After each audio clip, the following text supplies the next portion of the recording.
Alam niyo na ba to na meron lang pong nag-iisang babaeng chess player sa buong mundo ang nakaabot po ng 2,700 above rating? Hindi lang yon. Pasok din po siya sa top 10 strongest chess player sa buong mundo.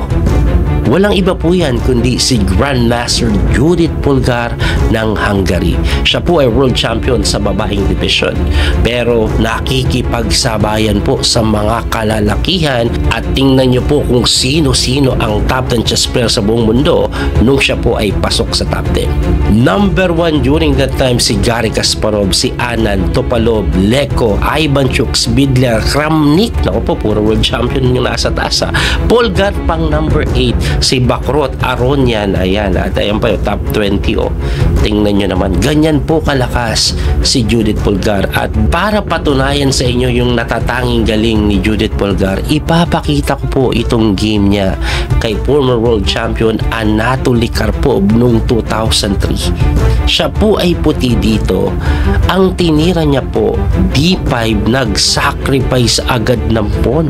Pinapakain niya lang, oh. Pag kinapture mo kasi, may takes doon. So, ang pinaka-purpose niya, ina-atake niya yung kabayo na tumalon po sa may A5.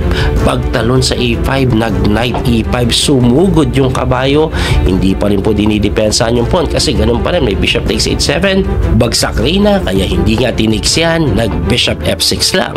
Tumira lang po ng bishop F4 para depensahan yung kabayo na sinagot ng bishop takes E5, bishop takes E5, and then kumapshot ng libreng pawn. Ito pong si Karpov sa may A3 na sinagot lang ng rook E3 ni Judith Polgar. Nakakapagtaka yan sa kadailanan na libre po yung pawn hindi kinapshot. Bakit niya po ginawa yan? Kasi ganito po ang nangyayari, libre po yung pawn eh. Ang problema may capture sa C3. So sa ngayon po pwede nang kainin yung C7 pawn dahil pag kinapture yung C3 may bishop takes H7, babagsak yung reyna sa C3. Kaya nga po ang tinira ni Karpov dito, nag-queen C5 lang na kung saan double question mark. Bakit? Dito nyo po makikita yung bangis ni Judith Polgar kasi nag-sacrifice po dito ng bishop agad-agad.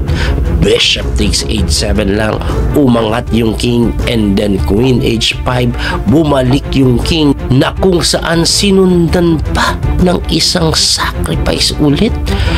Bishop takes G7, mamatihin ka sa H8 kaya napilitang kainin, kaso pagka rook G3, king F6, queen G5, checkmate.